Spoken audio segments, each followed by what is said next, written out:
Kita akan bahas lebih dalam terkait dengan kasus yang masih bergulir di Polda Metro Jaya, terutama soal pencemaran nama baik yang melibatkan salah satunya Roy Suryo. Sudah bergabung bersama kami Rismon Sianipar selaku pelapor ijazah palsu Jokowi, dan nanti juga akan menyusul politisi Partai Solidaritas Indonesia Irma Huta Barat. Saya sapa dulu Bung Rismon. Selamat malam Bung Rismon.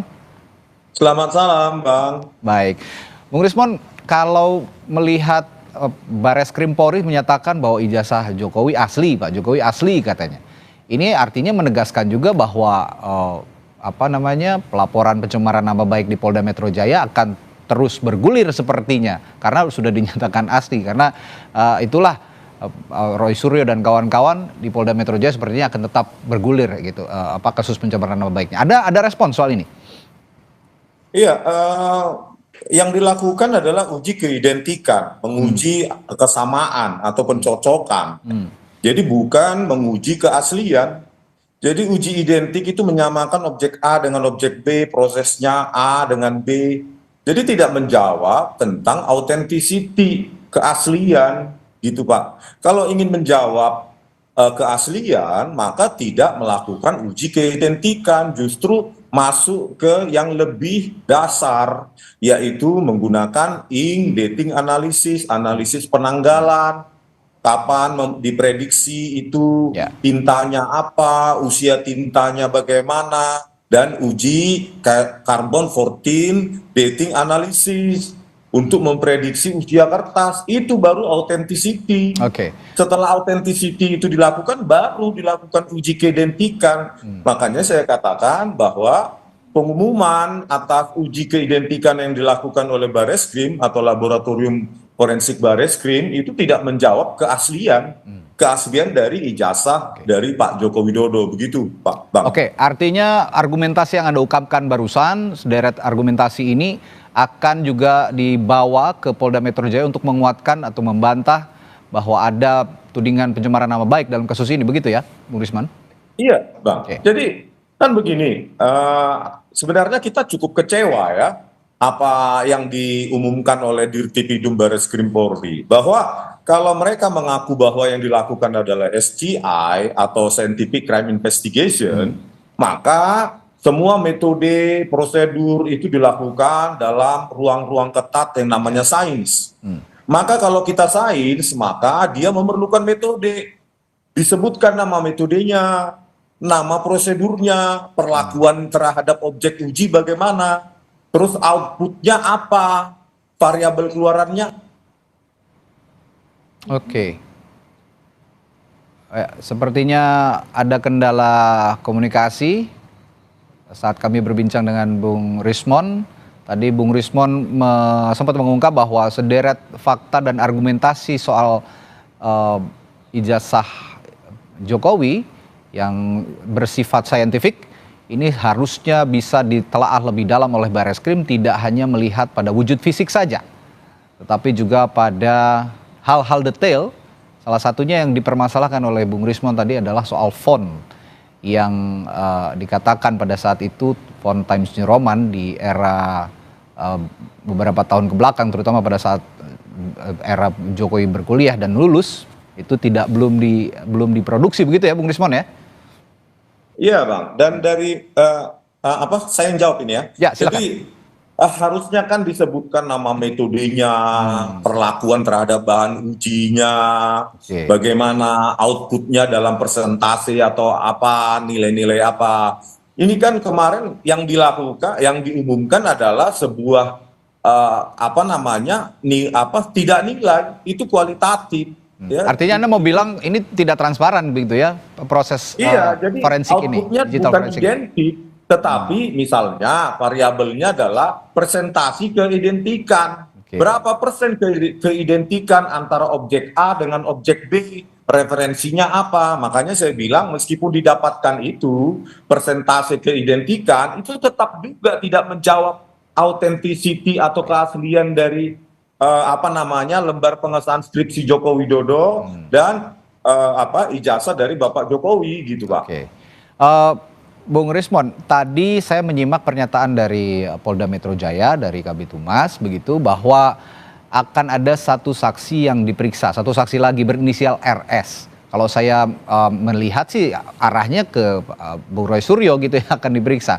Nah kira-kira ini akan juga bisa menjelaskan bahwa duduk perkara ini dan bisa menganulir tudingan pencemaran nama baik dengan fakta-fakta yang akan diungkapkan oleh saksi nanti itu? Iya, Bang. Jadi terkait tadi kalau ijazah ya, kalau terkait dengan lembar pengesahan skripsi yang kami duga itu tidak berkesesuaian secara teknologi karena menggunakan font digital Times New Roman yang penggunaan awalnya saja secara rilis pertama itu tahun 92 dan itu di Amerika. Oke. Dan mengingat dari kerapatan PPI atau DPI dots per incinya itu sudah sangat tinggi. Saya duga itu diproduksi dengan menggunakan Microsoft Word yang ada di Windows XP dengan kerapatan DPI semacam itu yang dirilis tahun 2004 sampai 2005 begitu loh. Nah, penjelasan dari Dirtipidum itu cukup mengecewakan, di mana mereka mengatakan mereka mengujinya dengan cara lembar pengesahan itu diraba, terus dirasakan ada cekungan. Ini kan bukan perasaan. Jadi tidak ada saintifik kalau itu cuma diraba, terus dirasakan, baru ada cekungan. Itu bukan saintifik. Itu hal-hal teknis.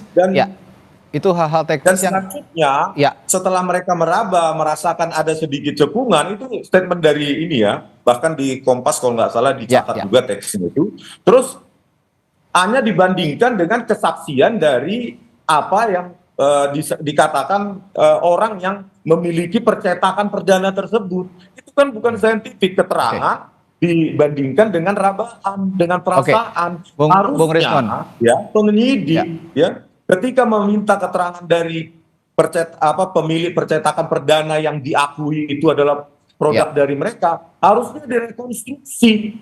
Gunakan teknologi 1985 dengan handpress. Kesimpulannya adalah handpress atau letterpress. Direkonstruksi dong. Apakah serapi itu? Bagaimana tepi-tepinya? Dengan tinta yang basah, dengan lengkungan yang cantik, belum juga dengan kerapatan dari titik-titik itu yang sangat rapat, yang tulisannya di lembar pengesahan skripsi itu kan dipertahankan di depan Dewan Penguji.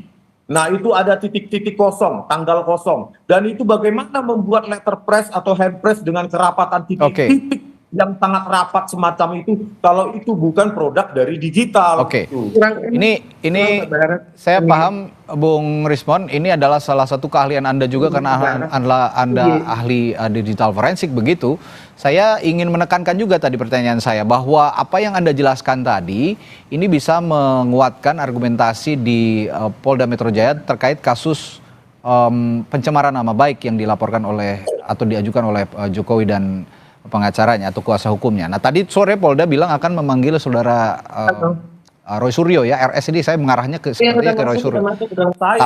Sekarang ini apakah sudah ada dapat surat panggilan dari Polda Metro Jaya, Bang Rismon? Surat panggilan harusnya Kamis, tetapi ada halangan. Jadi hari Senin jam 10 itu saya. Untuk saya, bukan Bung Roy Suryo. Untuk Anda ya, bukan Roy Suryo ya. Baik. Nah ini tadi berarti persiapan-persiapan yang Anda katakan argumentasi tadi itu akan juga dibawa pada saat pemeriksaan nanti ya? Ya jelas kalau ditanyakan ya, kalau ditanyakan kalian saya ya tentu saya akan jawab, kan kita punya basis ilmiah, bukan sembarang ini tidak menyasar orang untuk dicemarkan nama baiknya, ini tidak ada, ini murni adalah kegiatan ilmiah dari orang-orang yang peneliti yang ingin bertanya dan memenuhi pertanyaan itu, gitu loh. Kan begitu, Bang. Jadi memang ini adalah tugas dari pengkaji atau peneliti. Untuk memenuhi rasa ingin tahu. Ada juga yang menarik, Polda juga kabarnya melibatkan Dewan Pers katanya untuk membuktikan apakah video yang dimaksud itu produk jurnalistik atau tidak. Tapi kalau dari Bung Rismon, video yang dimaksudkan itu apakah berisi pencemaran nama baik seperti yang ditudingkan atau bagaimana? Iya, jadi begini Bang ya, produk jurnalistik dengan ilmiah, kajian ilmiah itu saya nggak tahu perbedaannya. Tapi apa yang saya lakukan adalah apa yang dikenal ada sebuah cabang digital forensik bernama fake document analysis itu ya, salah satu cabang dari digital forensik adalah fake document analysis. Jadi keluarannya itu adalah fake atau autentik. Jadi kalau dibilang keluarannya fake, itu kan bahasa Indonesianya palsu, Ya. kan? Jadi nggak ada apa namanya niat untuk mencemarkan nama baik seseorang. Yang memang ini pertanyaannya, dan Pak Jokowi juga sampai saat ini tidak berani menampilkan ijazahnya, maka kita mengambil kajian lewat lembar pengesahan skripsi tersebut, gitu loh Bang. Ya, Oke. Sekarang juga sudah bergabung politisi Partai Solidaritas Indonesia, Irma Huta Barat bersama kami. Selamat malam, Bu Irma. Selamat malam. Ya, Irma, tadi Bang kita sudah Rismon. berbincang dengan Bu Selamat Rismon. Selamat malam Bu Ya. Irma. Tadi kita sudah berbincang dengan Bu Rismon soal bagaimana pembuktian yang dilakukan oleh digital forensik atau penyidikan yang dilakukan oleh Barreskrim Polri yang menyatakan bahwa ijazah Pak Jokowi ini asli, itu tidak sepenuhnya memaparkan secara rinci detail-detail apa saja teknik yang dilakukan oleh Barreskrim Polri untuk membuktikan bahwa itu asli atau tidak. Nah, sejauh ini Bu Irma, dari pandangan Anda, apakah sudah objektif yang dihasilkan oleh Barreskrim ini penyelidikannya? Iya, saya pikir kita kan memang harus mempertanyakan juga sebetulnya yang dipakai metodologinya apa. Kalau saya pikir Kabar Eskrim sudah menjalankan tugasnya sebaik-baiknya ya dari sisi forensik. Cuman memang dalam hal ini saya lihat Bang Rismon juga sudah membuat banyak sekali tayangan-tayangan yang tidak sama metodenya. Nah, pertanyaannya ini, apakah metodologi itu bisa disepakati, begitu kan? Oke. Kalau saya bilang sih memang harus ada transparansi ya dalam hal ini ya, supaya semua pihak itu tidak lagi merasa ada rekayasa atau metode yang tidak jelas, karena kebenaran juga harus diuji. Dan saya pikir dalam hal ini Barreskrim sudah memberikan pernyataan ya, bahwa mereka menguji dengan cara, satu, membandingkan dengan 3 ijazah lainnya, 2, mengecek kepada penerimaan sudah diterima. Nah, hal-hal tersebut saya pikir menjelaskan juga kepada publik cara yang dipakai oleh Barreskrim yang mengatakan bahwa ijazah dari Pak Jokowi itu asli. Begitu. Bu Irma, ini juga kan di sisi lain di Polda Metro Jaya, kasus pencemaran nama baik yang dilaporkan oleh Pak Jokowi dan kuasa hukumnya juga terus bergulir. Ini dinyatakan sendiri oleh Pak Jokowi tadi. Nah, Anda sendiri mendukung bahwa kasus pencemaran nama baik ini yang bergulir di Mapolda ini tetap harus berjalan atau bagaimana? Sebetulnya kan hak ya untuk melaporkan. Saya pikir Pak Jokowi juga ingin agar supaya namanya dibersihkan. Nah, namanya dibersihkan bagaimana? Dengan adanya bukti bahwa ijazah itu asli. Ya kan? Makanya saya bilang tadi, kita juga harus menghargai apa yang dilakukan oleh Pak Rismon, oleh Pak Jokowi. Jadi dalam hal ini memang harus ada kesepakatan ya, transparansi tentang apa sih yang membuat hal ini menjadi dispute gitu. Tapi pernyataan yang disampaikan Barreskrim sebenarnya kan mengatakan kasus ini dihentikan karena keaslian ijazah sudah terbukti melalui uji lapor begitu. Dan tidak ada tindak pidana, tidak dinyatakan tidak ada tindak pidana dalam itu. Tapi apakah masih perlu dibuktikan juga di sidang? Karena Pak Jokowi juga nanti akan menunjukkan ijazah aslinya katanya di sidang kepada publik. Ya, itu kan adalah cara yang terakhir ditempuh ya, sidang. Sidang kan juga tidak bisa sekali, mungkin ya nanti ada banding lagi, ada sampai ke MK lagi. Saya pikir ini akan menjadi polemik yang panjang karena memang ijazah asli yang sampai saat ini dibicarakan memang hanya ditunjukkan kepada polisian ya, berarti ya. Belum pernah ditunjukkan di pengadilan ataupun kepada Bang Rismon ataupun kepada yang lain. Jadi yang di-upload di media itu tidak bisa dikatakan tervalidasi. Catatannya kan demikian. Saya Ya. pikir ada beberapa catatan yang bisa menjadi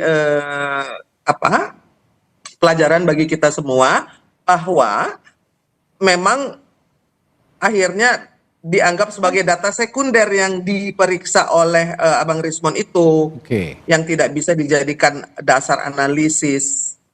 Jadi memang hanya gambar ijazah Pak Jokowi yang beredar di media sosial gitu kan. Ya. Jadi itu juga mungkin salah satu pertimbangan dari bagaimana kepolisian menganggap bahwa data mereka adalah data premier ya, Oke. begitu. Bu Irma, tapi menurut Anda secara pribadi maupun juga secara kelembagaan, misalnya saya kalau tanya apakah tuduhan Roy Suryo ini dapat dikategorikan sebagai pencemaran nama baik atau tidak, dan mengapa kalau memang itu dikategorikan sebagai pencemaran nama baik? Sebenarnya dasar tuduhannya di mana begitu?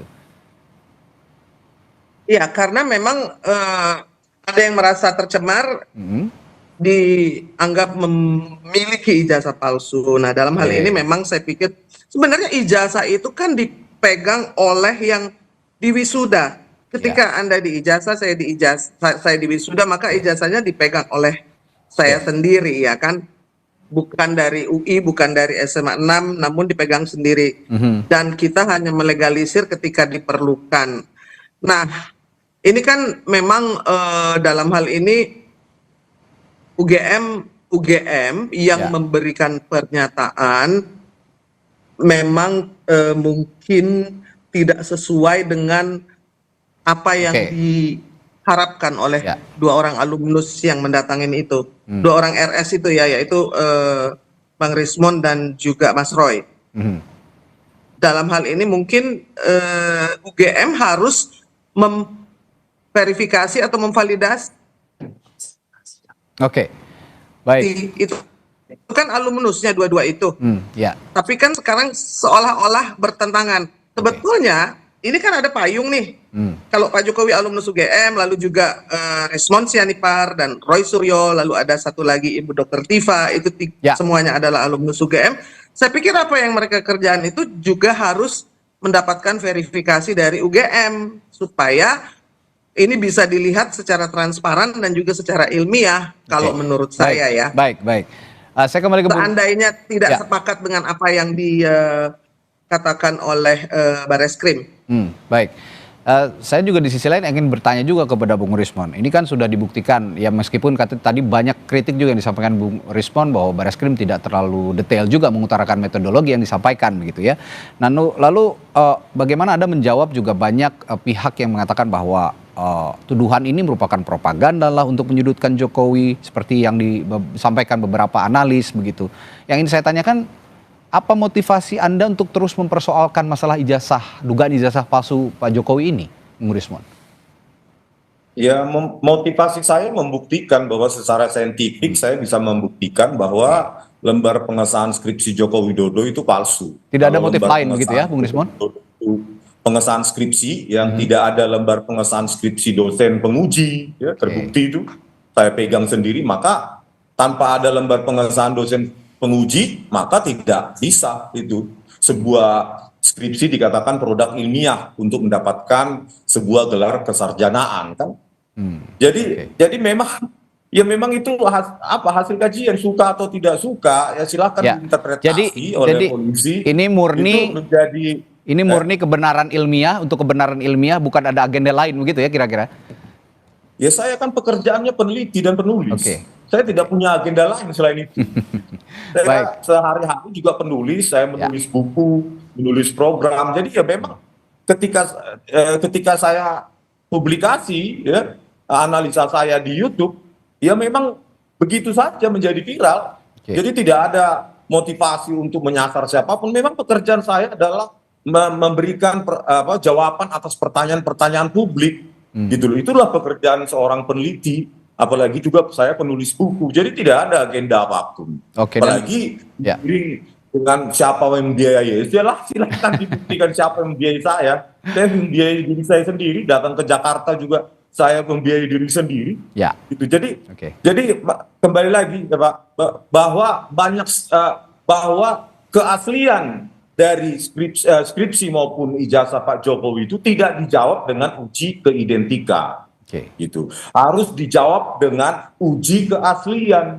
Tadi itu carbon 14 dating analysis maupun ink dating analysis. Cuma itu yang bisa menjawab. Itu produk tahun berapa dulu? Itu dulu dijawab. Jangan identik. Kalau sama-sama palsu kan identik juga. Gitu. Barang KW dibandingkan dengan barang KW ya identik. Tidak menjawab bahwa barang itu asli. Gitu loh. Jadi ya, Bung Risman. Ya kesimpulan dari Dirtipidum kemarin itu lewat Bareskrimnya tidak konklusif, tidak konvergen dan tidak menjawab pertanyaan publik mengenai keaslian dari ijazah Pak Jokowi yang bahkan ya ditunjukkan saja dalam monitor itu tidak berani hanya fotokopi. Bagaimana masyarakat atau publik teryakinkan dengan cara seperti itu, gitu Bang. Bung Risman, saya mendengarkan juga pernyataan Anda di beberapa literatur dan media begitu. Saya membaca bahwa Anda juga katanya mendapatkan intimidasi setelah mengusut kasus ini. Bisa Anda jelaskan bentuk intimidasi seperti apa yang Anda dapatkan dan apakah ini juga mempengaruhi upaya Anda untuk terus membuktikan kebenaran dalam kasus ini? Ya itu kan resiko yang harus kita perjuangkan ya. Kalau kita mau menjilat kekuasaan tentu nggak ada resiko ya, tidak ada resiko dilaporkan, tidak ada resiko apapun, resikonya yang menjadi komisaris kan begitu. Jadi kalau terkait dengan intimidasi ya, tapi saya tidak bisa membuktikan secara langsung atau tidak langsung ya, memang saya mengalami intimidasi. Mengalami itu. 2 kali mobil saya kacanya dipecah sebelah kiri pertama kali, terus berikutnya sebelah kanan kaca dipecah.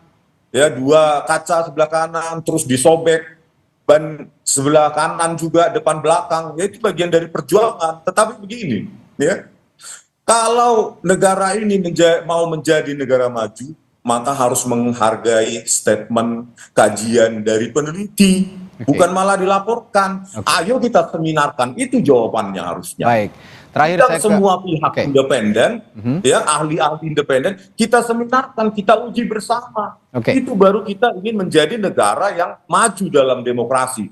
Kalau kita di penjara, peneliti di penjara, siapa lagi yang mau jadi bersuara untuk mengkritik bahkan kebijakan-kebijakan secara sains? Kebijakan negara. Mereka akan takut. Maka semua peneliti akan berpihak pada penguasa dan menjadi penjilat-penjilat karena tidak ada resiko. Baik, Bung Risman, saya kalau gitu terakhir singkat saja ke Bu Irma. Kalau gitu ini yang Anda harapkan ujungnya dari kasus ini itu apa sih sebenarnya, Bu Irma? Ya, sebenarnya kan kebenaran harus ditegakkan dan ini juga saya sendiri melihat seharusnya kan UGM bangga ya. Ada alumnus seperti Bang Rismon dan yang juga ingin meneliti. Namun dalam hal ini kan dibantah klarifikasi dari UGM itu. Nah menurut saya kita dalam berdemokrasi bebas saja untuk menyuarakan kebenaran. Dan saya juga tahu bagaimana caranya memperjuangkan kebenaran itu memang tidak mudah ya kan.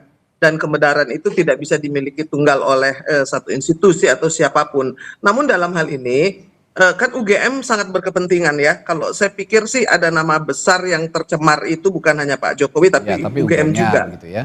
Iya, jadi kan ini alumnus UGM yang sebetulnya telah melakukan banyak penelitian, harusnya bisa secara akademik bersama-sama dengan UGM membuat supaya penelitian itu menjadi valid, sahih dan transparan dalam hal ini. Ilmiah juga ya. Karena ilmiah dan seharusnya diakui juga gitu. Kalau adalah yang ingin mengadakan perbandingan, seandainya tadi Bang Rismon mengatakan bahwa kebenaran bukan milik dari Bareskrim, iya saya sepakat, kebenaran itu bukan milik tunggal dari satu institusi apapun.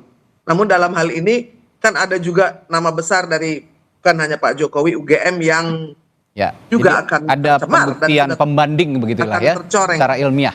Pembuktian pembandingnya itu harusnya sih dari institusi Universitas Gajah Mada itu bisa muncul gitu ya, yang tua, yang lebih tua dari UI bahkan itu bisa memberikan tempat kepada seluruh alumninya, termasuk ya itu tadi ada yang meneliti, lalu ada juga yang ingin membuktikan dengan metode yang bisa memberikan edukasi kepada publik dan dalam rangka mencari kebenaran. Karena kalau saya sendiri selalu dan kami juga Oke. Semua di PS Baik. ingin ada transparansi.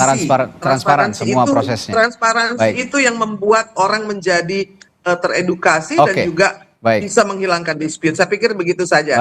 Baik, terima kasih Bu Irma dan Bung Rismon telah berbagi perspektifnya di Sapa Indonesia Malam hari ini. Sampai jumpa lagi. Selamat malam.